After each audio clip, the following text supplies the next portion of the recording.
नमस्कार। बाबा की चमत्कारिक कथाओं के संग्रहालय से एक कथा आपके लिए। ये कथा है सन 1971 की। हल्द्वानी निवासी रामलाल मिश्रा व उनका पूरा परिवार बाबा का परम भक्त था। रामलाल बाबा के इतने बड़े भक्त थे कि बाबा पूरी दुनिया में कहीं भी होते तो वो पीछे पीछे बाबा के पास पहुंच जाते थे। रामलाल मिश्रा के 2 बेटे और एक बेटी थी। बड़ा बेटा और बेटी तो ठीक थे, लेकिन उनका छोटा बेटा कुछ गलत संगत में पड़कर बिगड़ गया था, जिसको लेकर रामलाल काफी चिंतित रहते थे। हालांकि बुरी संगत के बाद भी वो लड़का बाबा का भक्त था। एक बार की बात है, बाबा नीम करौली रामलाल के घर हल्द्वानी आए थे।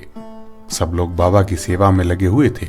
रामलाल की पत्नी भी बाबा के लिए पकवान बना रही थी, लेकिन मन ही मन वो अपने बेटे को लेकर चिंतित थी और सोच रही थी कि बाबा के आते ही बाबा को ये बात बताऊंगी।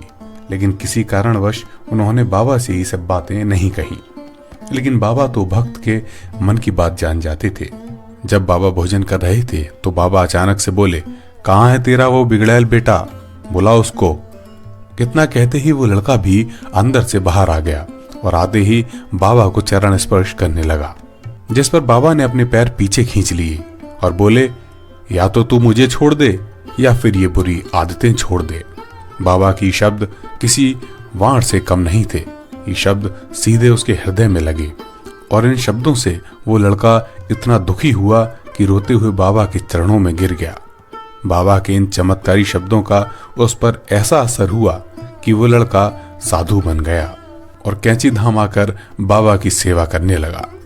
कहते हैं, जो भी भक्त बाबा को मन से मानते थे वो भक्त बाबा के लिए और बाबा अपने भक्त के लिए हमेशा तैयार रहते थे।